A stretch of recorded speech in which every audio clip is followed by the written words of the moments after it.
Hello, good morning, good afternoon, and evening to all who are joining us today for this webinar brought to you by the NUS Center for Nature-Based Climate Solutions and the HIT Foundation on Energy Security and Solutions. My name is Melissa Loh.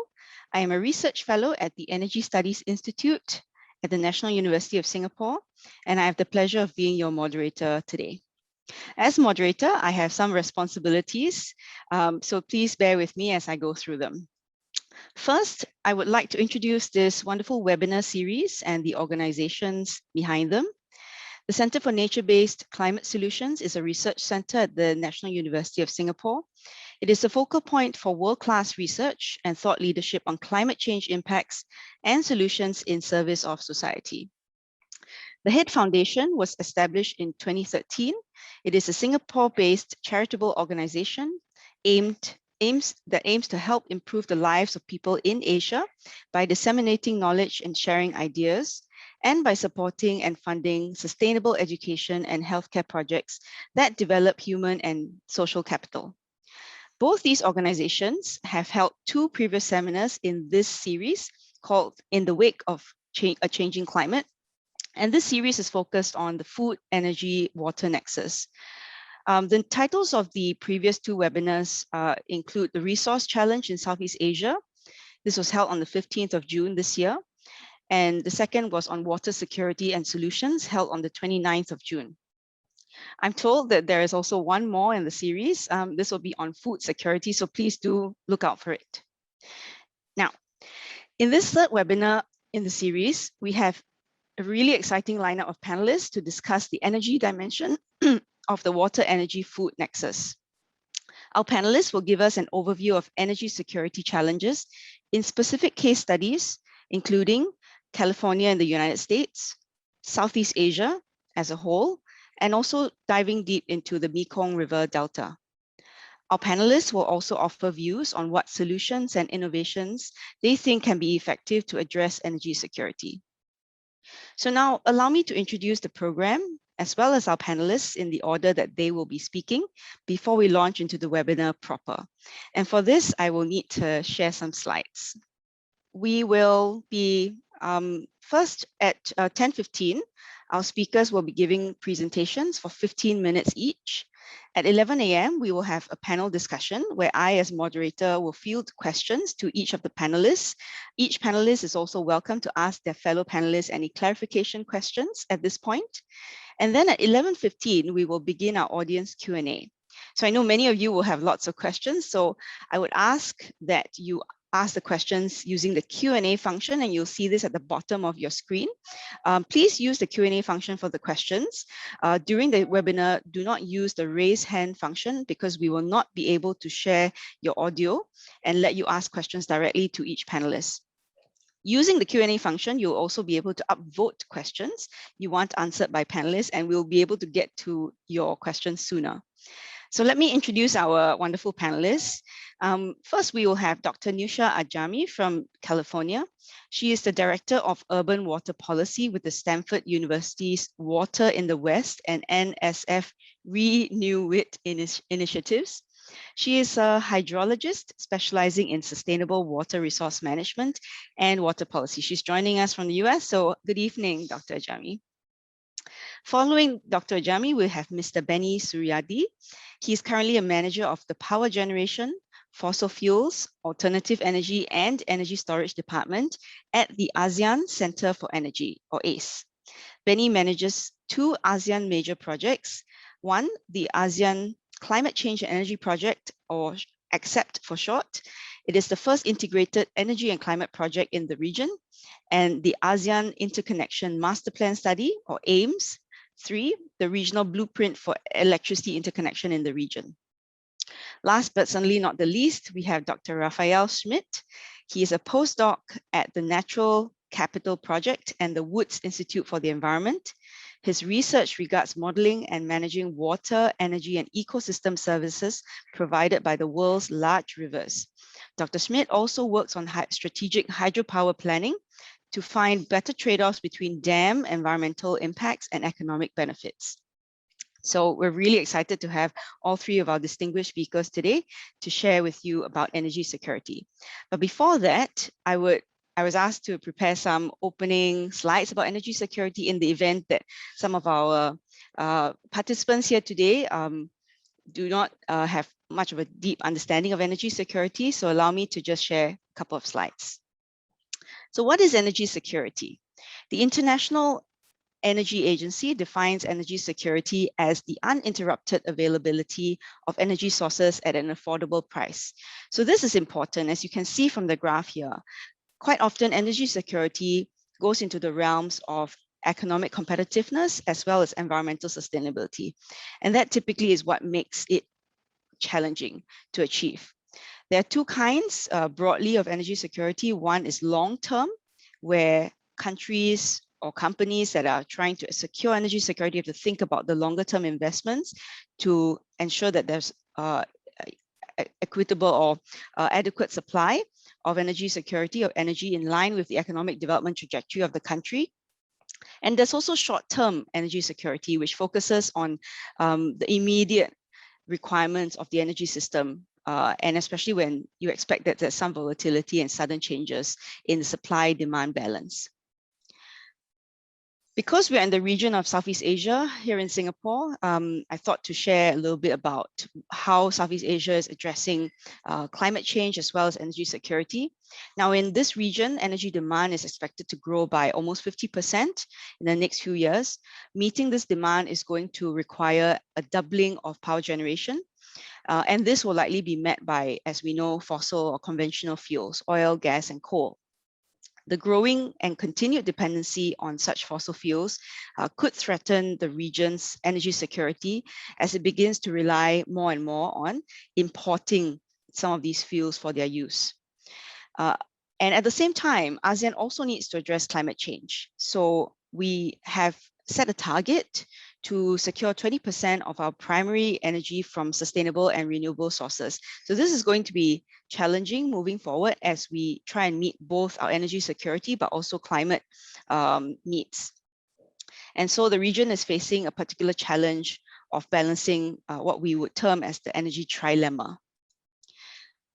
And energy security in Southeast Asia, as with many places, is very complicated because different countries, as you will see on the table on the top right of the slide, some countries in Southeast Asia are energy net importers, while others are energy net exporters. So you can't apply the same solutions to each of these countries. We need to consider energy security both from a demand as well as a supply perspective. And I believe that our speakers will go into some of these issues and talk through what are some of the considerations that countries have and what are the challenges they face. Now, but what is clear is that all countries have this major issue called energy security to deal with. It's a common challenge, and we can very likely only do it if we do it together. So without further ado, I would love to call on our first speaker. I will first stop sharing my slides. I would like to call on our first speaker, Dr. Newsha Ajami, to share her slides and begin her 15-minute presentation. Thank you. Thank you so much, Melissa. It's a great start to this discussion. Hi, everyone. Good evening, who are joining me from the States, and good morning to our friends in Asia. I'm going to talk, actually, I'm going to first minimize this, then you can see my screen. I'm going to talk about achieving energy security under emerging water challenges. Sorry, there we go. Okay, so as many of you might know, water is needed for energy. We need water to extract fuel, to refine it, to generate electricity, to transport fuel, for thermoelectric cooling, we also have a very tight-knit connection between energy and water. We need energy to extract and transmission water, treat water, distribute water, and also collect the water from end users and deliver it to to treat it, to put it back in the environment. And also in our houses, we use a lot of water, or our buildings, we use a lot of water that requires energy. Just think about your daily activities, just to give you a glimpse of what I mean by this interlink. Think about the fuel that you put in your car, the shower that you take, the washing machine, the TV that you watch, the water that you use for your outdoor space, or the washing machine that you're running, or dishwasher. They're all basically using water that needs to be either heated or transported to your location, that requires energy, or the other way around. You need water to cool down the power plants, or to actually generate electricity by extracting natural gas to heat the water. So there's a lot of interconnections that we don't think about. So I always tell everyone, whenever you turn on your TV, think about the water footprint that your TV has. So it's a very, very much of an interlink that we don't think about as much. As Melissa said, it's projected that water and energy demand would increase significantly by 2050, about twice as much. These numbers are for 2030, but by 2050, it's going to be even more. We're going to need twice as much electricity and 3 times as much water if we continue on the trajectory that we are on right now. Especially what you can see on the slide that I have here for water side, you see US, China, and Russia, and Japan, and India are the top water users that would need more water to meet their future demand. There are also mounting environmental and social challenges that we need to deal with, in addition to trying to acquire this additional resources to meet demand. Our population is growing, and 55% of the world population is expected to live in urban areas. And some of these urban areas have not yet been built. Climate change, as Melissa also mentioned, is impacting our livelihood in so many different ways. We are experiencing extreme events, floods, droughts, wildfires, and it is definitely a challenge that we have to address sooner rather than later. We also have competing environmental needs. As you know, during the last century, US spent a lot of funds and resources to develop infrastructure, and some of these infrastructure demonstrated to be problematic because the ecosystem was not able to survive under the pressure that is under due to some of these infrastructure, for example, dams and power plants and aqueducts. It's really disrupt the natural processes that we are dependent on. So we are realizing these consequences. We are trying to kind of backpedal and sort of recover from these impacts. So those competing environmental needs require more attention. And also we have the 20th century infrastructure that we have, at least in the US and California. It's almost reaching the end of its design life, and we need to rethink and reconsider how we want to rebuild our society and what kind of infrastructure do we need. I'm sure some of you have been listening to all these discussions that are going on around, US trying to pass a bill to invest in our sort of aging infrastructure, from transportation, water, electricity, and roads, as well as telecommunication. So when it comes to resource, our resource supplies and demand, also actually the portfolios are rapidly changing. Melissa also mentioned this in her conversation. What you see is in energy sector in California and the US, actually specifically, we see a growing interest in having solar panels, using renewable energies to produce our energy. In California, we have moved on from, we had a goal actually to achieve, to have 30% of our electricity come from renewables panels by 2030. We have actually surpassed that goal. Now we are hoping to achieve 100% by 2050. So that has definitely increased the amount of activities that we see in the market on putting solar panels on people's roofs, having, depending on developing wind energy. We also have a lot of interest. We have seen a lot of interest in the US in recent years on fracking and trying to extract natural gas in a cheaper way, which has its environmental impact by itself. And we are also spending a lot of resources on biofuel. On the water side, we see a lot more focus on how we can get water out of groundwater or actually going deeper. There's a lot of interest in reusing water as much as we can in different locations. And there's also a discussion around desalination, which is sort of continuously on the table to meet our water security. So our energy security and water security are also sort of meeting each other in between, because it's they're both quite resource intensive depending on which side you're looking at. There's also a lot of focus on demand management. How do you reduce demand? Because the less demand we have, the less we need to produce either energy or water. So it's kind of like a starting point, and that's why I put it in the middle, because and the top, it has to be the first thing that we focus on.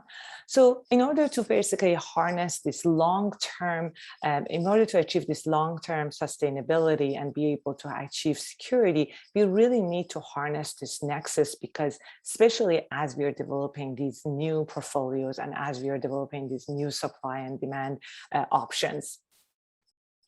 I'm going to focus on two sides of the nexus. One is going to be on the basically energy for water nexus. Just to give you a sense, for example, up to 20% of every city's energy demand is used to extract, treat, and distribute water. The water that comes out of your tap is somebody took it out of an environment, treated it, cleaned it up, and then redistributed it in a network that brings the water to your tap. And that requires a lot of energy. And if you're heating that water, it actually requires more energy, because we have to use natural gas or electricity to heat up that water. Just to give you a sense why that matters, because often everybody thinks cities, because their water or energy consumption might not be as high compared to some of the industries, might not require as much focus. But to give you a sense, just in the US, we almost extract about 322 million gallons per day of water. And only 12% of that water goes to our public supply system, which brings water to everybody's taps. And out of that 12%, almost majority of that water has a significant energy footprint. So it's basically, it has the largest energy footprint compared to any other water withdrawals that we have in the US. That's why it's very important to focus on this sliver of 12%, because we can do a lot more to reduce our energy demand within that sliver. So the way we build, and that's why I'm going to focus on how we can actually reduce that demand. So the way that our city is basically is built right now, the water comes in, we use it once. Think about your home, water comes out of your tap, you use it for washing dishes, using it in your bathrooms, using it in your shower. And basically what happens in this water is collected, treated, and then put back in the environment. At least that's how we are doing it in the US. Most of this was built in the 20th century and was very much sort of built on the concept of abundance. We always thought there's enough water, we just need to use it once. There wasn't much thought going into this recycling as much. And what we see in this 21st century infrastructure model is that water comes in and then stays in the system for multiple cycles. This is actually more of a hoping to achieve more in the future rather than now. We have some cities across California and across the US that are doing some of these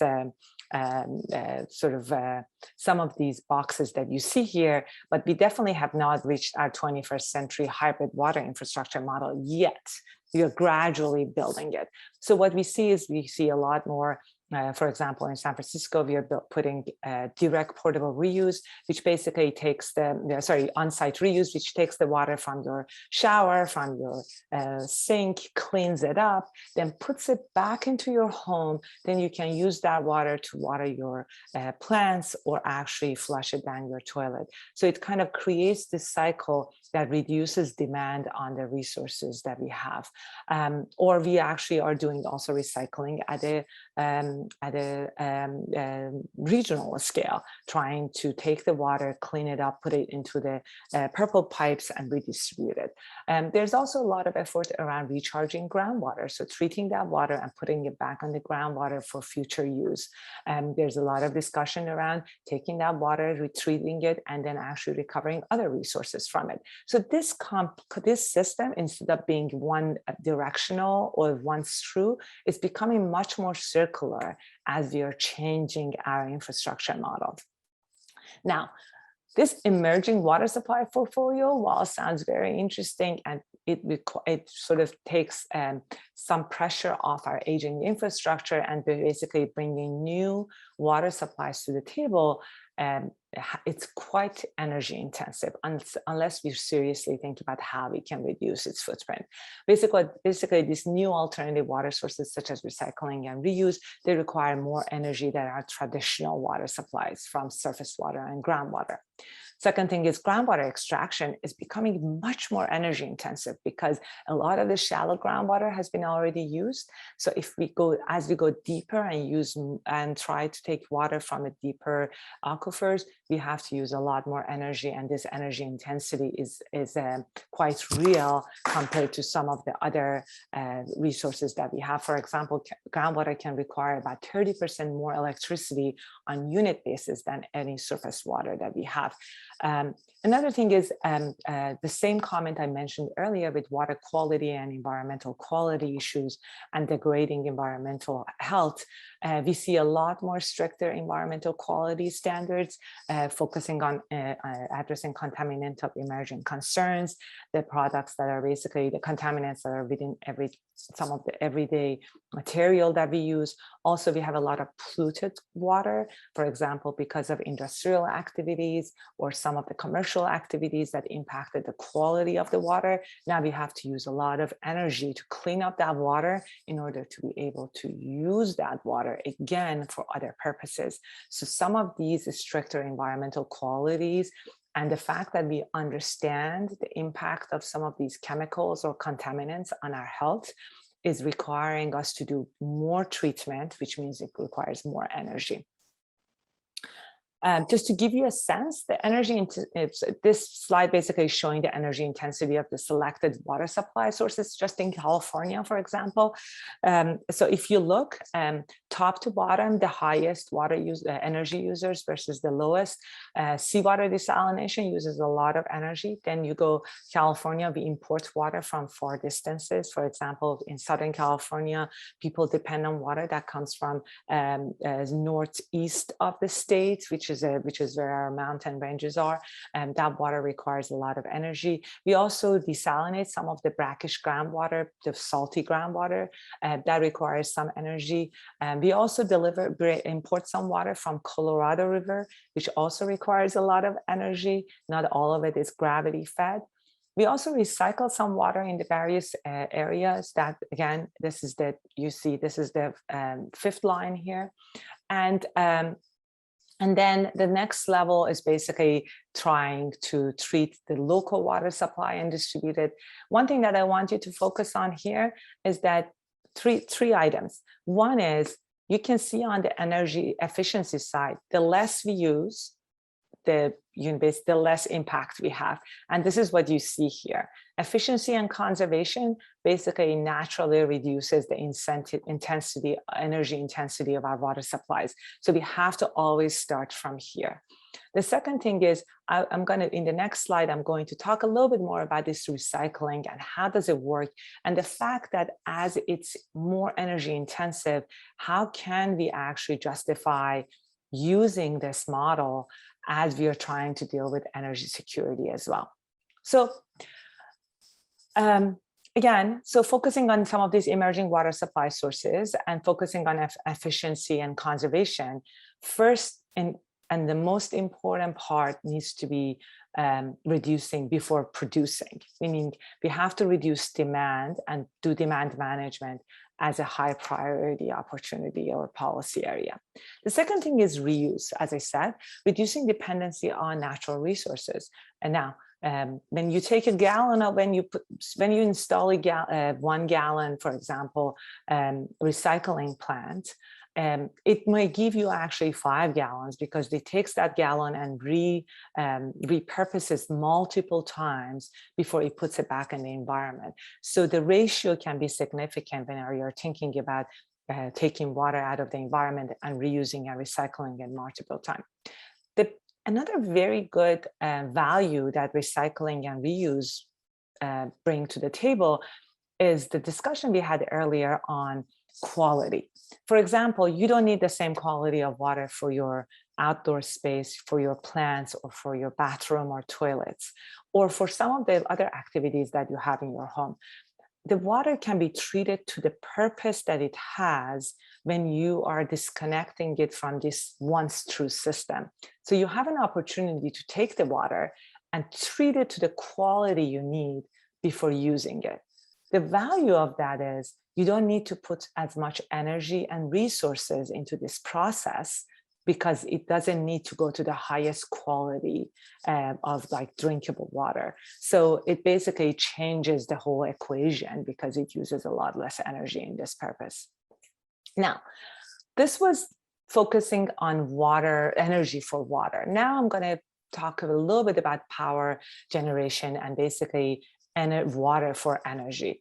As we discuss, and then I'm going to touch a tiny bit about hydropower. I know my colleague Rafael is going to go more deep into this, but I will provide you some context on how we are dealing with hydropower in California.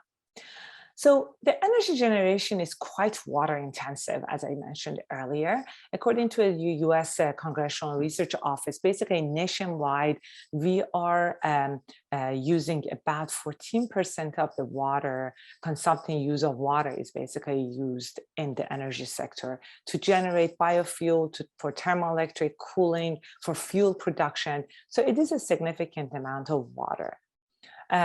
Internationally, if you look, basically water consumption for energy production, it's quite significant. As you can see, the hotspots are the US and Brazil. And then as you come to the east, you can see Russia and China, and some of the other countries here are basically putting India and Saudi Arabia, they actually use a lot of water to generate electricity.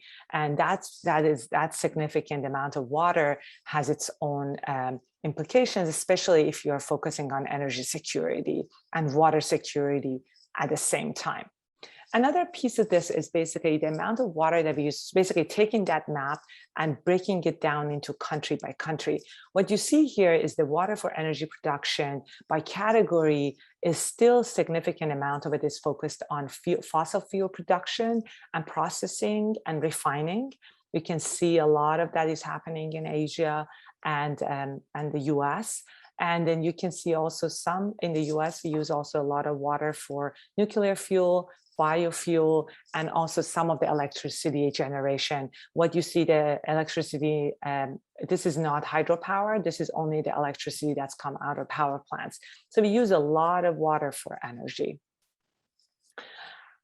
Now, when you talk about hydropower, the discussion becomes a little bit different because hydropower the existing hydropower that we have, it can provide in some form of a sustainable electricity or sort of renewable in some sense of electricity that we can use. However, the biggest problem with that, what we are experiencing in the US is that these intensive climatic patterns that we have and extreme weather events are basically impacting the amount of electricity we can generate through hydropower.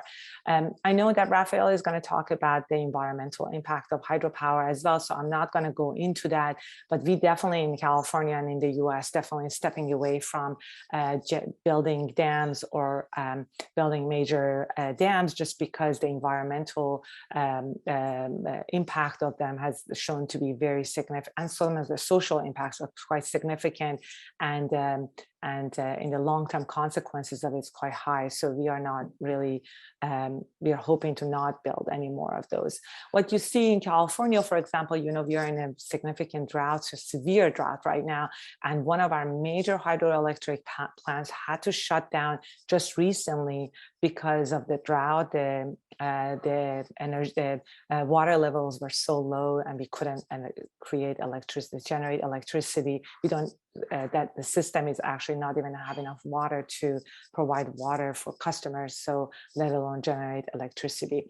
So, so what we are seeing, this hydropower basically generation is showing to be much more uncertain than we hope for when it comes to meeting our some of our long-term energy security.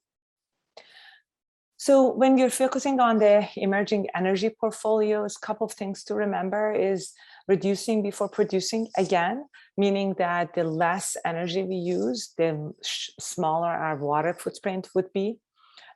We have to actually, one thing which is interesting when it comes to these nexuses is thinking about how we can actually use the resource we have in a different way, or rethink the way we use things. For example, we have a lot of moving water in our water systems, in our aqueducts, in our pipes, which actually can potentially generate electricity as they move through the system. I have this figure up here. It's showing a pipe and a few turbines that are turning within them as water pushes through. And these are called a small hydropower or in conduit hydropower, and they can generate electricity as providing water to us. And it has, it definitely has a smaller environmental footprint. So that's something to consider. Another thing is reusing and recovering resources. We are actually in the US looking into trying to take wastewater and turn it into energy, trying to recover basically resources that can become, that can turn into energy in different ways. So just to wrap it up, we focused on both water and energy, and water footprint of energy and energy footprint of water. I'm just going to leave you with a few closing remarks, then we're going to have a discussion later. When you're, as you recall, I mentioned that a lot of these cities that this population, growing population is going to live in hasn't been basically built yet. We have to focus on these future cities and emerging markets as a prime opportunity to rethink how we do water energy, how we build water energy infrastructure, how we do water energy resource management, how we solve our water energy challenges simultaneously, trying to harness energy as it's moving, water is moving through pipes, trying to rethink the plumbing process. Can we use water in a different way in our homes, basically reducing our footprint? There's so many different ways we can rethink the way we use water and energy in our cities, and we definitely have to rethink it and think about it better. And that brings me to circularity. You hear circular economy all the time. Reduce, reuse, recover. And that's what's sort of is very important here when it comes to water energy nexus. We have to be driving, basically the circularity has to be the driving principle as we think about resource security under changing climate. How can we use less? How can we depend less on the environment as we are sort of moving to the next generation? Demand management, again, as I said, has to be first step as part of the first step before the circularity. Partly because also remember, as we use less, we know there's less demand for building infrastructure or building a major centralized infrastructure. And that's why demand management is very important. And that's why it's very important as we are building these new cities, we build this efficiency and demand management within these systems, better data gathering, better smart systems that would enable us to engage with customers and help them understand what their footprints are, water or energy. then basically we have to also think about this as an opportunity to establish smart policies, that would promote sort of cross-sectoral collaboration. How can we work on, how can we have water sector and energy sector work together more actively? How can we kind of provide funding and financing options for these nexus solutions, multi-benefit solutions, rather than singular purpose solutions, such as building one thing for one purpose rather than focusing on multi-benefits. And the last thing is, as we are thinking about Nexus and the changing environment, we have to think about what kind of data do we need to gather, how can we change our data analytics tools in order to help us to understand better what are the consequences of the decisions we are making, how can we basically achieve a long-term and sustainable resource security. And with that, I'm going to stop sharing and send this back to Melissa. Thank you very much. So now I would like to turn the floor over to Benny, who will be giving his 15-minute presentation. Thank you, Melissa. Good morning, everyone from Jakarta. It's my pleasure to join the discussion today in the context of energy security and climate change, where I would like to share with you some information and perspective for us at the regional level here in the Southeast Asia. Before we start, allow me to share a bit intro about the institution that I'm working for. As Melissa mentioned at the beginning, I work for the Asean Center for Energy. Perhaps some of you is not very familiar with this. It's kind of IEA, but in the regional context, where we represent the interests of the 10 countries in the Southeast Asia region on the energy cooperation. So collectively, we support the energy connectivities and integration in this region to achieve so-called trilemma, the energy security, energy accessibility, and energy affordability in the context of the sustainability for all. And as you see, we are addressing so many issues like the renewable energy, energy efficiency, clean coal technology as well on ASEAN power grid, is because we are here in the region consists of the 10 countries with the various economic level of the economic development, also various resource on energy, be on the fossil fuels or on renewable energy. Melissa earlier already shared that as we are talking about the energy security and the climate change, how it relates to each other, and what we should do or what we could do to address both issues at the same time. So addressing the energy concern on the energy security, but also addressing the concern on the climate change. This is just kind of definition. Perhaps, I hope many of you is already familiar with this two terminology. Again, a simple way is the energy is just to define how secure, how much that the energy that you have today to view whatever the activities that you have, whether the electricity at your home or whether the gasoline for your car, or whether the electricity to turn on your iPhone or listening to a webinar that we are having today. But that also impacting on the concern of the climate change. Why? It goes with the discussion. I think as many of you is also already familiar that on the issue of the global warming. I think this is the word that we hear more and more every single day today. Climate change. Perhaps some of you is also familiar with the IPCC report or the recent reports that being released, or the preparation about the COP26 meeting that will be organized in November this year. to discuss about the commitment of countries at global levels on the climate change issue. Many goals, but one of it is particularly to addressing the 1.5 degree that we have a concern at this point. Why it's become a concern? How does the energy issue fall into the context? I use this data from the War in Data. It's a 2018 data, but today I think the figure is still quite similar. That again, as I mentioned earlier, that concern of climate change is mainly attributed to the concern of the global greenhouse gas emission. And as you can see on this slide, that 70% of the emission that we produce is coming from the energy sectors. So it's quite a significant portion on why the discussion about the energy is very important, related on the climate change issue.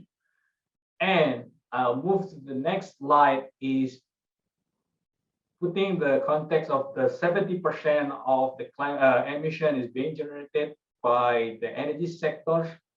It contributes, as you can see in this slide, that more than 80% of the energy that we use today is coming from the fossil fuels, be it from the coal, be it from natural gas, or be it from the oil. If you track this historical trend from the IEA is back to 1990, actually the same figure that we can see is that 80% is still coming from the fossil fuels. And today, with a lot of discussion put in place, that 80% is still coming from the fossil fuels, the electricity that you have or you use at your home. And how about the future? Our team at the ASEAN Center for Energy is doing studies, what we call the ASEAN Energy Outlook. This is the studies that not predict. We are simulating a various scenario that we have in all of the 10 countries in the region, looking to existing current condition, and then what the government is planning. Singapore with the blueprint or sustainable blueprint, or Indonesia with the national energy planning from today until 2030, 2040, or 2050. So looking to the context of each country, and then also looking if they work cumulatively together as a region. And so we're modeling a number of scenarios. Then it's still, unfortunately, it's still telling the same kind of story, where the majority of the energy that we are going to consume 20 years from now, it's still coming, majority of it is still coming from the fossil fuels. So this is it's the same story with what happened in 1990, in the beginning of this centuries, and then it's still telling the same story today. So this is what we have now in ASEAN countries, that basically you're still using the electricity or the energy is coming from the fossil fuels. To some context, perhaps a friend from Laos is enjoying having more renewable energy because they have a lot of hydro. Friends in Singapore, 99%, I think, it's coming from the generated by the natural gas, so it's still fossil fuels. Indonesia, huge chunks of the coals, and then it's still telling the same story. We see there is a lot of, there are some additional or chain of renewable energy, but it's still far away what we should do. And this situation is just putting a concern that we have as a whole, as a region. As Melissa mentioned earlier, that when we're talking about the energy security, that is the security of supply. Where do you get your oil? Maybe friends in Singapore that you are using internal combustion engine, your gasoline, that Singapore is not producing that kind of oil. and then where it's coming, what is the security of supply, that we, how sure that the oil that you use today is still there when you want to use your car next month or next year. So this is kind of the security of supply. A number of countries in this region produce it. Like we have Indonesia, have some extent of the production of the oil or coal. It's quite significant contribution from Indonesia. Like also in Malaysia or Vietnam, there is a number of countries is producing natural gas, also like Indonesia, Malaysia, Thailand, or even Myanmar, producing a number of amount of gas.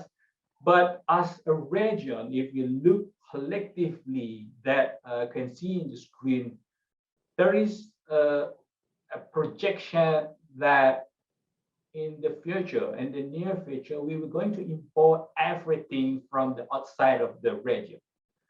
Oil already today. So in total, that oil that we consume today is already import from the outside the region. So it's raising the concern on the energy supply that we have. But then also, as I mentioned before, that the use of the fossil fuel is growing. And fossil fuels are generating the emission, and this is the thing that we know very well. And the picture is really telling that it's going up. You see that where are we today? 2020 estimated it's around 1,600 million ton of CO2 equivalent, and in next 2 decades it will reach more than double, so around 4,000 million ton of CO2 equivalent. So if this continues to happen, what about the 1.5 degree that I mentioned earlier? What about the idea to having the net zero emission for the world to address the concern on this climate change? Then, so can we move to renewable energy?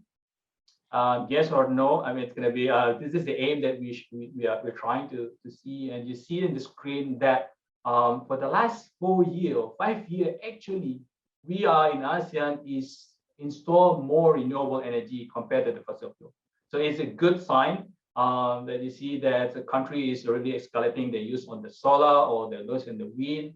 And based on our studies that we only need to use like 5% of all of the resource on the solar and wind to fill whatever the needs that we our needs on the energy. But that's on theoretical. There is a need of there is innovation needed. There is technology needs to harness this kind of it. So that's on the national context where the country have some benefit on their potential in renewable energy. But how about the countries who doesn't have much that resource? For example, Singapore, many of you are still attending Singapore. It's going to be, hey, I mean, you have recently the biggest floating solar, and that's going to be, and then what else? I mean, you can use the solar rooftop, but where else? I mean, you don't have any more space. How are you going to push more for renewable energy? The answer is to make friends, to get it from the neighboring country. So this is the idea that we have under what we call the ASEAN power grid, where we're trying to connect the electricity system in all the countries.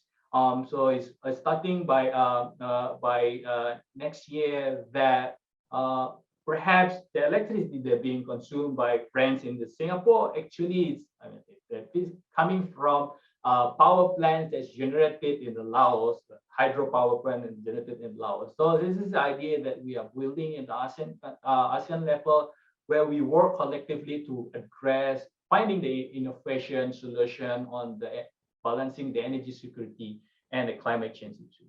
And we also have integration on the natural gas. There are a number of regasification terminal where we do not look at it as only the need for individual country only, but to addressing the need of region. I mean, if you work together, you purchase together, you get a cheaper price.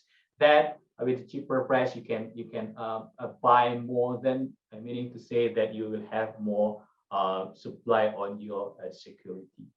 But then back again on why is energy is very, very important to address the climate change concern. the energy security that we have. We have to deal how to secure supply, but at the same time, also to make sure that the impact on environmental is limited. This is being translated as a commitment of every single country in the region. Globally, actually, that's all the countries is also put this kind of so-called and nationally determined contribution. Melissa mentioned earlier that every country has their own situation, so we can't apply one solution to everyone. So that every country can assess their own availability and to make their own target to how to reduce, how to increase their renewable energy, how to reduce the energy consumption, or how to reduce their emission. But then we collaboratively work together between the countries, sharing resource, sharing the best practice, learn from each other, so that we can achieve what our commitment, be it at a national level or regional level. So this is being translated as called for NDC. Some countries is updating it towards the COP meeting in this November to show their strong commitment. So my final slide is this link to, there is a link to, there is a need to link the energy action, and addressing the concern of the energy security with the climate change issue. We have to look it as the integrated issue, not an isolated issue. The energy people should not avoid themselves from the discussion on the climate change. For you who are involved in climate change, you need to also deal that, hey, there is a supply, security needs to be supplied. You may say, hey, let's move to all 100% renewable energy tomorrow, but then what is the concern of the security of supply that we are having? So more reading and discussion, happy to have a discussion later, but we are here to also connect to the website and social media. This concludes my presentation. I share back to Melissa. Great. Thank you so much, Benny. Really appreciate that presentation. And so last but not least, we turn to Rafael. Dr. Schmidt, please. Hello, good afternoon. Just making sure you can see my presentation. So a topic very synergetic with the presentations by both Newsha and Benny. Just to give you a global outlook on hydropower and its role in energy systems, as has come up earlier, the world is facing unprecedented challenges in terms of global climate change and how to modernize our energy systems. We need to take determined global action to decarbonize the energy and especially the electricity sector. And in the electricity sector, hydropower is a scalable, a very well-tested and potentially low-carbon source of renewable energy. And as such, studies and outlooks such as, for example, the International Energy Agency's Roadmap 2050 foresee an up to 70% increase in hydropower by 2050, with a major regional focus on Southeast Asia. For example, the IEA projects that between 2020 and 2050, up to 1,000 more terawatt hours of hydropower will be generated each year in the countries of Southeast Asia. And even though Singapore has no hydropower potential on its own, hydropower could also play a very important role in the energy future of Singapore. As pointed out by Benny before, regionalization can be key to make the Southeast Asian energy system less energy intensive. Hydropower and Singapore plans on expanding energy imports from renewable sources from neighboring countries. And given that some countries in Southeast Asia are indeed very richly endowed with hydropower potentials, a lot of that imported power could come from existing and future hydropower projects. And with these imports and this regionalization, it's also important to consider the downsides of hydropower that Newsha already mentioned. Yes, hydropower is relatively low cost and it's well tested, but it has also very major impacts on ecosystems. For example, it interrupts fish migration and therefore impacts livelihoods that are related to fisheries. Of course, as you see on the top picture here on the right, picture from Cambodia, it also creates reservoirs, and these reservoirs inundate villages, inundate cities and other infrastructure, and therefore have direct impacts on people who used to live in the footprint of those reservoirs. As reservoirs inundate vegetation, that vegetation decays and produces climate relevant emissions, for example, methane and carbon dioxide from the reservoirs. So some hydropower projects can actually emit more carbon dioxide from their reservoir than what they save in terms of generation. And all these challenges for hydropower are greatly exemplified for the large rivers of Asia, for example, the Mekong River. And this is really just one example for many of the large rivers like the Irrawaddy or Salween, but lots of our research has been focused on the Mekong River Basin, so I'm using that here as an example. The Mekong River Basin ranks 10th in terms of its water discharge worldwide. It spans 5,000 kilometers from its sources in the Tibetan Plateau. It travels through 6 countries and diverse ecosystems, starts in China, goes through mountainous gorges, enters Myanmar, Laos, Thailand, Vietnam, Cambodia, before it reaches its major delta, which is located in Vietnam again. And the Mekong provides many benefits to societies. It has some of the most productive freshwater fisheries on this planet. The rivers contribute to water and sediment for downstream agriculture, and it has a really major hydropower potential. Around 230 terawatt hours per year could be produced from all identified dam sites in the basin, which is more than 4.5 times what Singapore uses per year. And the Mekong Delta stands really out in terms of values for societies because it's of great importance for regional food and industry production, and it's also of great importance for 17 million inhabitants, by far the greatest concentration of people living in the Mekong River Basin. The Mekong Delta really stands also out in terms of climate vulnerability. The delta is very low-lying, what's shown here on the plot in the middle. Most of the land is less than 2 meters above the sea level, and with rising sea levels because of climate change, much of the delta land might fall below sea level before the end of the century, which would have major repercussions on agricultural productivity and also like industry and other livelihoods in the delta. And the climate resilience of the delta and all the associated values on the surface of the delta are really strongly depending on the sediment supply from the Mekong River. What you see here on the right, bottom right, is a satellite picture of the Mekong River from data from 2021. And you see how sediment-rich water is discharged from the mouth of the Mekong River and distributes along the coastlines of the delta. And that sediment is crucial because over time it builds new coastlines, and as sea level rises, it also helps the delta land to rise. And without the sediment supply, the delta will sink and shrink and eventually might even disappear under the rising sea level. And here's a major trade-off between the development of the hydroelectric potential of the Mekong Basin and its impact on the Mekong River Delta and the associated values.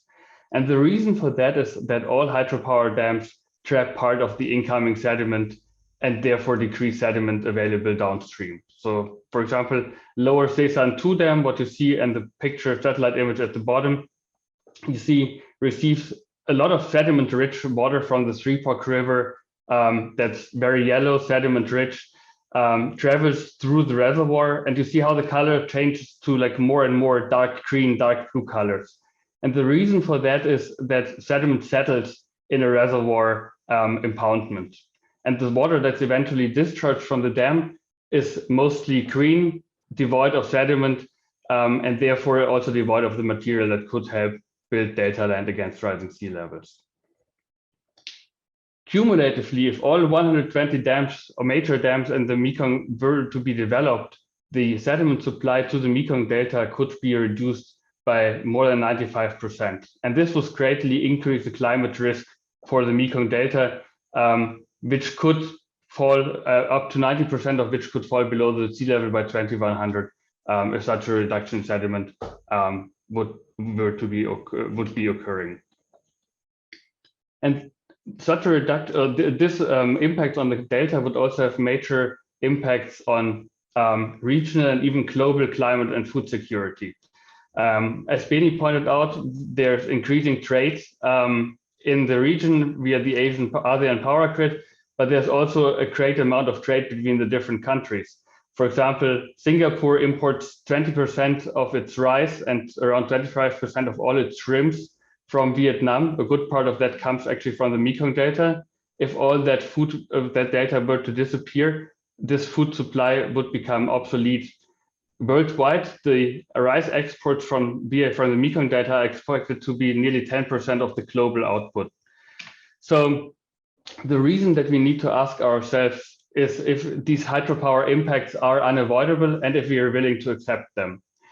And one key answer to if these impacts are unavoidable is that in many cases we don't really know, because energy projects are often developed in a side-by-side manner without a system perspective on cumulative impacts and cumulative benefits. So we don't know if we could do any better. And there could be opportunities to develop hydropower with low impacts, but they are not explored. And that's where the concept of strategic planning comes in. And what strategic planning means in very practical terms is basically to use models to study the cumulative impacts and economic benefits, not on a single project level, but on a portfolio of infrastructure projects. Can be energy, can be water, can be basically any type of infrastructure project. And we can then select the portfolio that has the most economic benefit and the least cumulative impact. So in a sense, we're trying to select many from the many different available hydropower projects, for example, those that together provide the amount of power that we need with the least impact on natural resources. And as an example, I'm going to zoom in, not a little bit more even, from the Mekong River to some of its major tributaries, the 3S rivers, which is shorthand for the bases of the Sesan, Sekong, and Three Pot rivers, major tributaries and sediment sources of the lower Mekong. And in the 3S rivers, dams were mostly built without any strategic environmental consideration. And we did numerical modeling that show that actually at the current development level, dams in the basin trap most of the basin sediment. So the original sediment supply to the delta is reduced from 15 million tons to around 2 million tons, and around 16,000 gigawatt hours per year of hydroelectricity are produced. So the question that we can ask then is, can we do any better? And this is again this idea of strategic planning. So basically we can use numerical computer models to quantify impacts and benefits for many different alternative dam portfolios. For example, the green portfolio might produce less power, but has also much less impact than the status quo. But we could also study and eventually develop, or could have developed, an orange portfolio here, which provides both more power and less impacts. And we operationalized this idea for the 3S rivers using numerical simulation to study 17,000 different ways of choosing between the dam sites that were available in the 3S river basins. And so what you see here is that the models identify opportunities that existed to build dams in rivers that had naturally less sediment because of their geology and because of the climate. And building all dams or most of the dams in those rivers would have allowed to generate much more, or like significantly more energy than what is generated by the current dam portfolio, around 20,000 gigawatt hours instead of 16,000, but reduce sediment supply to the Mekong only to 11 million tons instead of to 2 million tons. And I'm not showing this here, but also the costs of that optimized portfolio would not have been significantly higher than the cost of the hydropower portfolio that's currently under operation. And this is actually not just one boutique example from the Mekong, and that only works for this specific river basin. There's indeed increasing global evidence from different rivers, from different continents, and looking at different environmental objectives that strategic planning is indeed a prerequisite for developing low impact hydropower that balances between power generation and natural values. And just some additional considerations on hydropower, reflecting and also like echoing what the previous speaker said. Likely the demand for hydropower in the region is going to be much lower than the technical potential. which opens additional opportunities to really just pick the best dam sites that provide needed benefits and foregoing the bad ones.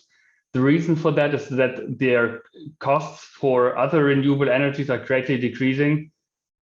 What you see to the top right here, wind and solar are now actually like in a cost range in Southeast Asia that's comparable to hydropower or even cheaper, especially when considering for environmental externalities and their mitigation. The countries of the region are also very richly endowed with potential, especially for solar photovoltaic. So there's both a good supply and a cost advantage for those other renewable energies.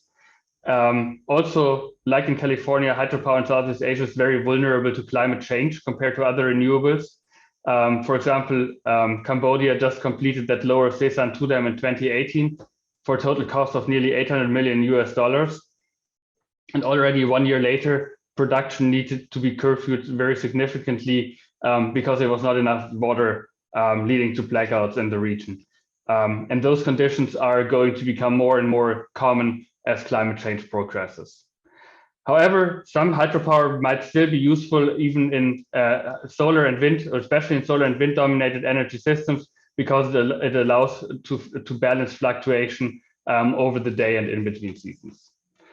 And now just coming to some concluding remarks, I'd like to highlight that connected electricity markets, such as in the Asean region, open opportunities to really rethink energy investments from an impact benefit perspective, locally, regionally, and from a resilience perspective.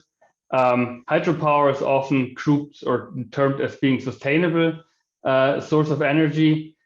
However, that might be true in terms of emissions, but hydropower can still have major environmental repercussions and impacts on climate resilience. Lastly, strategic planning is really key to identify investments that have opportunities for low impacts and great benefits. And that's the reasoning should in the end not be limited only to hydropower energy portfolios, but also to portfolios of wind and solar, which also might have their impacts, for example, on terrestrial ecosystems or farmland and on other livelihoods. And with this, I would like to end. I'm looking forward to the discussion and handing it back to Melissa. Thank you. Thank you very much, Rafael. Very interesting and also concerning presentation that you gave. So right now we are moving into the Q&A, question and answer portion of our webinar this morning. As we have just run slightly over time, we will keep the moderators Q&A segment fairly short and move into the audience Q&A. I'd just like to remind our participants to use the Q&A function. You'll find this at the bottom of your screen. And I would encourage you also to have a quick look at the Q&A, the questions that have already been posed over there in the Q&A box. And please do upvote questions that you want to be answered. We'll get to them very shortly. But to kick off this Q&A segment, I wanted to ask just a couple of questions. I wanted to start with Dr. Ajami's session earlier. You talked about how emerging water supply portfolios are getting more energy intensive per unit. I think this is an important point, given that we are talking about the energy, water, food nexus overall in this webinar series. I think we need a greater awareness about the water energy nexus. And this is very obvious here in Singapore, right? We have a significant water security concern. Many of our audience members will know that Singapore has 4 national taps. We import, we have reservoirs, we use reverse osmosis to generate what we call new water, and also desalination. And we know that water security is going to be an energy security issue in the future, because if we don't have adequate supply of electricity, you won't be able to refine your water. So I wanted to ask, have you come across any low carbon or energy efficiency technologies to treat water? I know this is a really big question. I wonder if they exist in the first place, and if they do, I imagine they might be quite expensive to deploy. So any thoughts on this? Yeah, so there are emerging solutions just coming in every day. You know, there are like so many startups who are coming up with new ideas, but the reality is we still need to use a lot of resources to clean the water. And I think the cheapest thing we can do, to be honest with you, is to protect the water from getting polluted and also conserving and being more efficient. But, you know, and I think one other piece that's very important here is also thinking about, and I mentioned it in my talk too, the whole fit for purpose. Then you actually can use less energy intensive solutions as layers, depending on where you're using the water. And that's where you're going to get a lot more of these low cost, high value, water purification solutions that potentially can help us achieve some of our water needs that we have. But the reality is, honestly, like the biggest thing we can do is use a lot of data and information within these smart cities. And I know Singapore is a great example, because you guys have because you're a city state and you have a lot more capacity to do things across different scales to potentially be better at and I know you're doing a lot of these sort of trying to create these smart systems that would enable us to do more with our water, to sort of identify issues across the problems across the system, trying to come up with systematic ways of differentiating water quality for different needs, and trying to actually sort of move on from these centralized systems and create using everybody's, as you're using everybody's roof as a solar panel, using everybody's sort of home as a way of retreating water in different ways. Okay, yeah, thank you so much for that. So what I'm hearing is that we should try and reduce the overall demand or use water more efficiently to begin with, and reduce the amount of waste water that we generate in order not to create an additional energy and water security issue. Very challenging, right? So you mentioned also that it's very intensive. Water is very water intensive to use. Even like nuclear power, right? So alternative energy sources are also extremely water intensive. So we definitely look forward to more research into this and also more solutions that can come about from these discussions. I would love to turn over real quick to Benny. So I note that from your presentation, you mentioned that there is an urgency to link the energy and climate policy action of ASEAN countries. Can you talk a little bit more about why this is important, and how do you expect that the nationally determined contributions will be updated if they haven't already, at least for the ASEAN countries, particularly focused on the energy aspect? Thank you, Melissa. It's connecting to issue is critically important. Primarily because, as showing in the slide earlier, that majority of the problem that we have in the climate change is because of the energy. And what happened today, still unfortunately, that each of people involved is looking as a separate issue. For example, the people who are working on the energy context, the main concern is to providing the electricity today at a very affordable cost today. So then it goes with the cheapest option that we have, because we need to provide the electricity to run the economy, to make it cover. And then, unfortunately, for many of us, it's coming from the coal. It's coming from the fossil fuels. But then, for people who are dealing with the climate change, they say, "Hey, we need to reduce the energy, the emission that's going to be." And then you shouldn't. I mean, the context was being. Law is always saying that, "Hey, you shouldn't use coal. You should stop coal and then move to renewable energy." So these two poles is be a standalone. It has to be compressed. I mean, we need to eat today. We need to use the electricity today. We can't wait until the innovation, or like as Amy was saying, that there's a new idea happening, but it still takes time to address this kind of issue. And this is something trying to be reflected with the national determined contribution of 8 countries, while we are pushing the main umbrella under the concept of the climate change. But then how to find a solution, the problem, from the context of energy, this is something that we have to do today. This is something that we have to do tomorrow and next year and the future. Stop there. Thank you, Marita. Thank you, Benny. Thank you for your sharing. Rafael, may I ask about something you mentioned in your presentation about strategic planning? Benny mentioned time that it takes to deploy solutions. In order for energy portfolios to be planned properly, you mentioned cost is not necessarily higher. Does it take longer, in your opinion, if we were to calculate the impact benefit ratios to make sure that the projects do not have such a high impact on the livelihoods and the regional climate resilience overall? I wanted to pick up on the point about time, because it's urgent to deploy. Some hydropower projects do take some time to build. Any thoughts on that? Yeah, thank you, Minister. That's indeed like a very important question. How practical are these strategic planning approaches, right?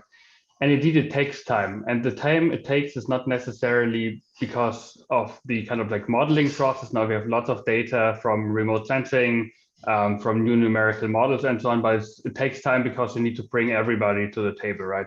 You need to bring different interests in the same country together. The interest of the country, people living in the countryside might be in conflict with like interests of people living in the city. You have like different environmental objectives, impacts on fisheries, impacts on sediment and so on, that needs all to be considered. So strategic planning, like environmental decision-making in general, needs to be embedded into like a longer decision-making process, which can be time-intensive for sure. However, I think, and like most of my colleagues, I think working on the topic would agree that indeed this time is like well spent, because the time that you spent on better planning, you save later, and the money especially, you save later on avoiding and mitigating the environmental consequence of these large dams. Also, the experience from the United States shows indeed that this can be like a very lengthy process, and you might never be able to really fully mitigate these impacts. So what we do in the meantime while we select good projects.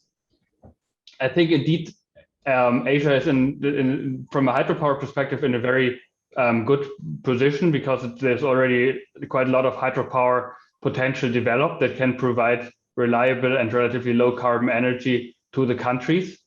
And in the meantime, while we decide which dams would really be needed in addition to that existing dam portfolio, solar, for example, can be dispatched in a very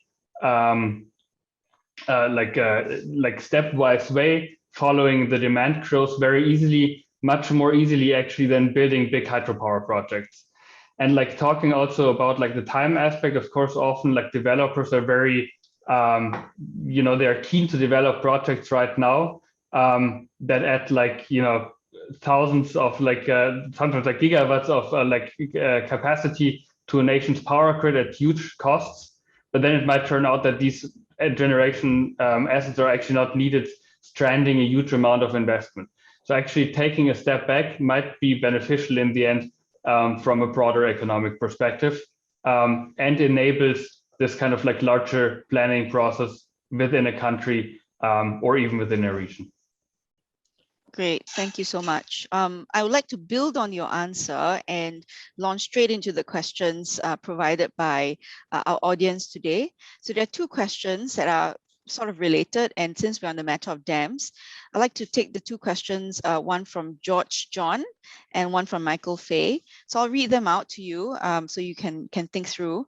So the first is, how useful are environmental impact assessments, EIA reports, that are prepared for local energy projects when the impact on the climate is global? So let's say we talk about hydropower dams, right? So how useful are EIA reports in this regard?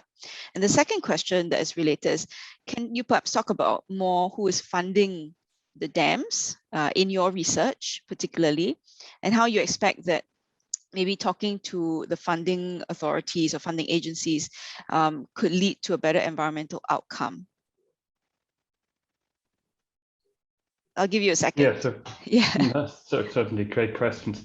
So about the matter of environmental impact assessments, probably like for the audience, this kind of like, I mean, there are two main types of like environmental impact assessments. Classic, like the typical example of an environmental impact assessment is really just looking at the impacts and benefits of an individual project. And then there's the strategic impact assessment where you basically look at the like larger impacts and benefits of entire investment portfolios.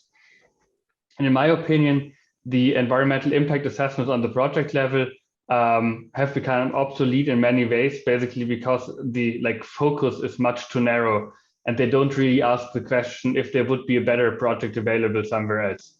Basically, you start from the notion that you should build a certain dam, a certain thermal power plant, a certain water treatment plant, and you evaluate the impact and if they're acceptable. But you don't ask the question, could you actually like develop an alternative solution at much lower cost and less environmental impact? So much for like the environmental impact assessment question. And with regard to with regard to the other question, which was about Melissa, sorry. Funding. The funding, yeah, exactly. Yes. So like in the Mekong region and in general throughout Southeast Asia, lots of these big infrastructure projects, including hydropower, are funded by China or by Chinese entities. So they're a very relevant actor in that infrastructure debate. So like influencing the environmental guidelines that those like Chinese like banks and lenders are following could be a major lever to actually improve the environmental performance of these projects. It should also be said that many of the projects that are built specifically for export are actually like financed by the countries to which the power is like exported, at least like partially. So for example, some dams on the main stem of the Mekong are co-financed by Thailand because the power is going to be exported to like Thailand. In general, I mean, also like in terms of like Singapore, as an investor, there's like a major leverage to actually control which projects will go ahead and therefore what kind of environmental impact is going to be created. Melissa, can I add something here? I think one thing that's very important from what Rafael said, and generally we have been talking about since the beginning of this session, is we don't need to rebuild or build the same way we did in the past. We have to rethink the way what are the consequences? How can we do this better? If we continuously do the same thing we did before and expect a different outcome, then we are really not learning, right? We're not really incorporating our knowledge into the decision-making process or the infrastructure building or what we are investing in.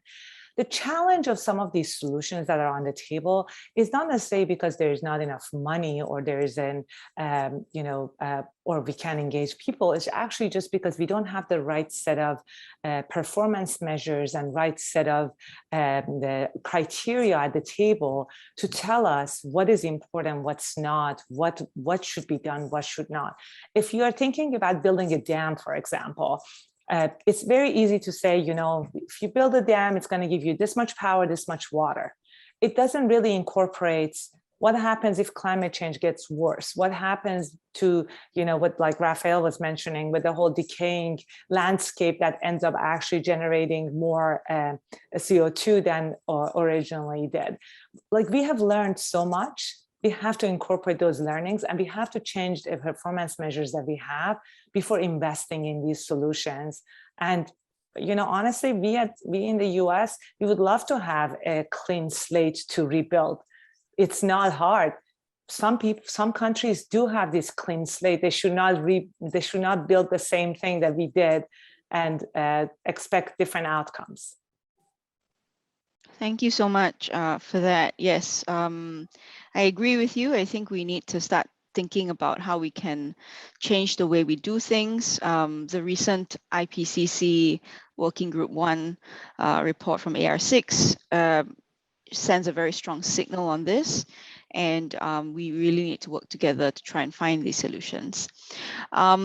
I do want to ask the top most voted question, and that goes to you, Newsha. So the question is by Simonia, and she asks, how would localities manage the demand for water given the growing effects of climate change? This is something you mentioned, such as extreme weather in the form of record-breaking heat waves and prolonged fire seasons. So it really builds on what you just shared. So reducing demand, basically. Yeah, so look, I think if you think about your daily lives, we use, the water footprint is quite significant. It's not just about energy, it's about food that it's food waste. The way that you use water in different parts of your life, like from the morning you wake up till the evening that you go to bed. And I think every one of those steps has an opportunity we have an opportunity to reduce the amount of water we use. For example, just think about like the whole, in the US, for example, I give you a simple one. We flush down the toilet, the drinkable quality water, which is quite inefficient and useless and a energy intensive resource. We have to rethink that. We have to use less water for flushing down the toilets. If you're building new infrastructure, that infrastructure should not be built the same way. Food waste has a huge environmental footprint. For example, for example, some of the fruits and vegetables that we have in California, in the US actually, comes from Baja California, Mexico. They use desalinated water to generate those fruits and vegetables, and they come to California, and some of that goes to waste. So imagine the water and energy footprint of that fruit, and the supply chain that exists there. So it's not just about using less water in your daily lives. Think about what are the water footprints of everything you do, from the garments you wear, from the clothes you buy, from the food you eat, from the car you drive. And then at the end of the day, also how you use water in your daily lives, from showers to making sure the water faucet is closed when you're brushing your teeth, or don't use a lot of water as you're washing your dishes. So those are also very important. And I know often people think individual behavior doesn't matter. Actually, individual behavior is one of the most important parts of this process. In California, what we saw during the last drought, because of the media coverage of the drought, and we saw a lot of reduction in water use, and that water use reduction led into having more resources to be used later when the drought continued on. So individual behavior very much matter, and increasing your public knowledge and awareness around water footprint of different things you do on a daily basis is also very important. Thank you. I agree with everything that you said. Thank you for answering the question. Okay, so in the interest of time, I'm going to pool questions together for Benny. So since it's on ASEAN, I will, well, actually the first question is not really on ASEAN, but so anyone can jump in here. But so Ada asks, how can we increase energy policymakers' knowledge of the Paris Agreement? And what are the technical steps required to achieve the energy goals? So Benny, if you could think through that. At the same time, there's a question from Andrew who asks about what is ASEAN doing about the sizable off-the-grid communities in this region. And there's a mention of smallholder farmer communities in Laos, PDR. And this is also linked to Irene's question on ASEAN cooperation on sustainability. So I'll turn to Benny, and if Rafael wants to have a quick, to jump in quickly about the smallholder farmers, that would be great. So Benny. Thank you, Melissa. That's going to be on the first question. I think I twist a bit. We commonly hear that speak the same language. Maybe if I allow to twist a bit, that we need to speak in the different language, meaning to say that discussion about the Paris Agreement need to be translated to the energy people and talking it in the language of the energy.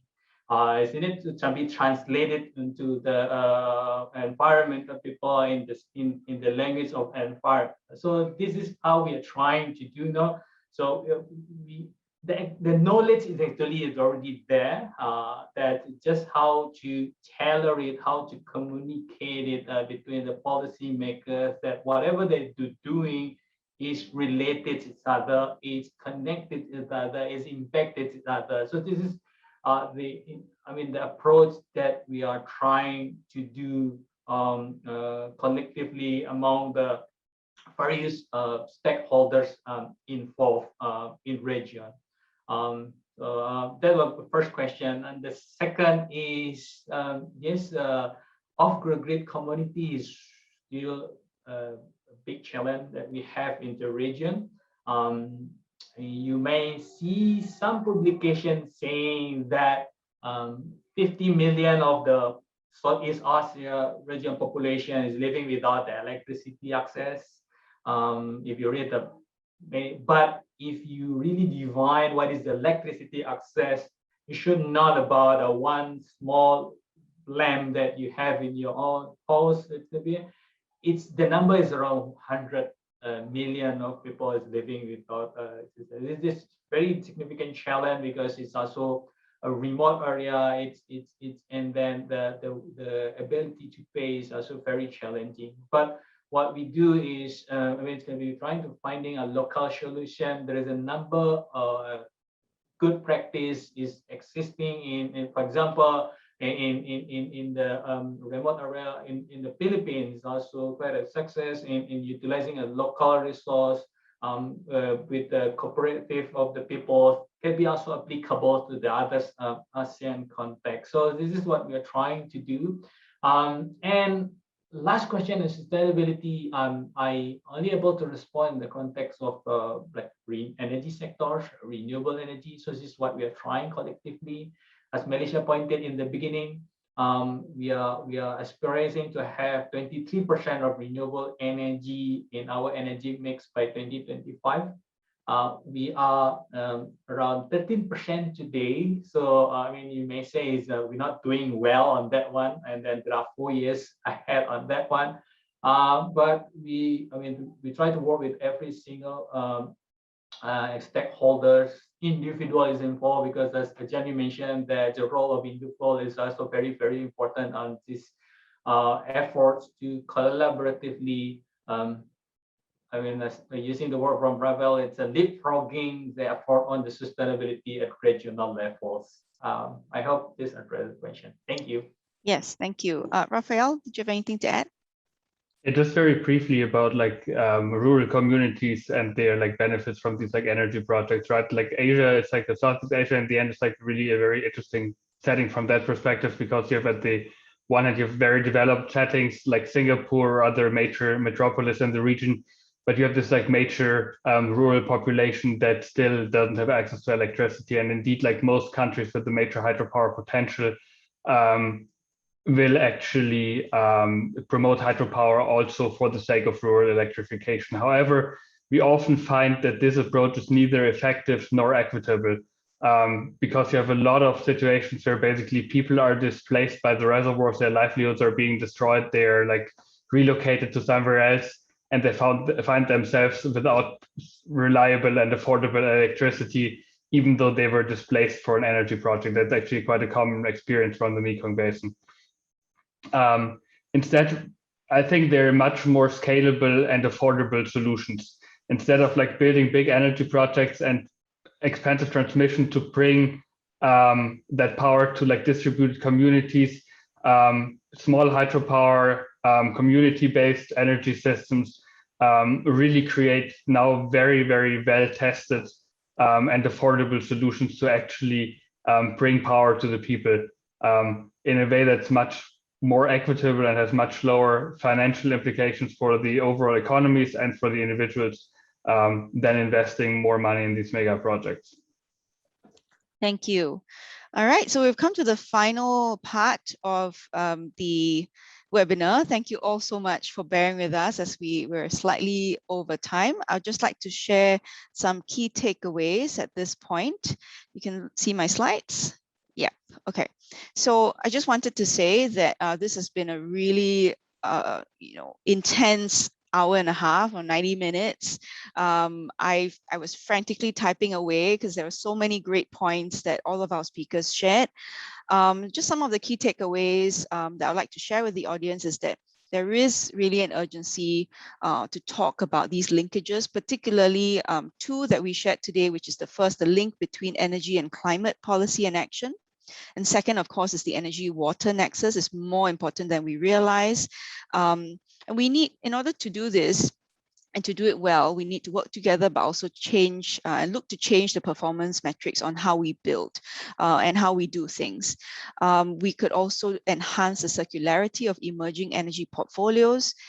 Something that struck me as important, I didn't think about before, was how we can focus more on Nexus-focused funding and financing options, because this can actually create the much needed cross-sector collaboration to find solutions across both the water side and the energy side. And finally, of course, given that we are in this region of Southeast Asia, we talked about how much of a potential there is for hydropower, but also how much potential environmental impact it has and social impact it has on the livelihoods of the people that might be affected. So we talked about how energy portfolios require some strategic planning, and this is not necessarily higher in cost, but they do tend to sometimes take more time, which we understand now is well spent and could in fact reduce risks and costs later on in the project. So with that, I would just like to say a huge thank you to our speakers for their time, and also to the Center for Nature-Based Climate Solutions at NUS and the HIT Foundation for organizing this webinar session. And of course, this would not be successful without all our participants today. Thank you for joining us wherever you are in the world, for your active listening and participation. This entire webinar will be posted on YouTube in the coming days. So if you want to revisit any of the discussions, the presentations, do check it out on YouTube. Thank you to Dr. Ajami, Benny, Dr. Rafael Schmidt for sharing your expert knowledge with us. And to everyone, stay safe and have a great week ahead. Thank you.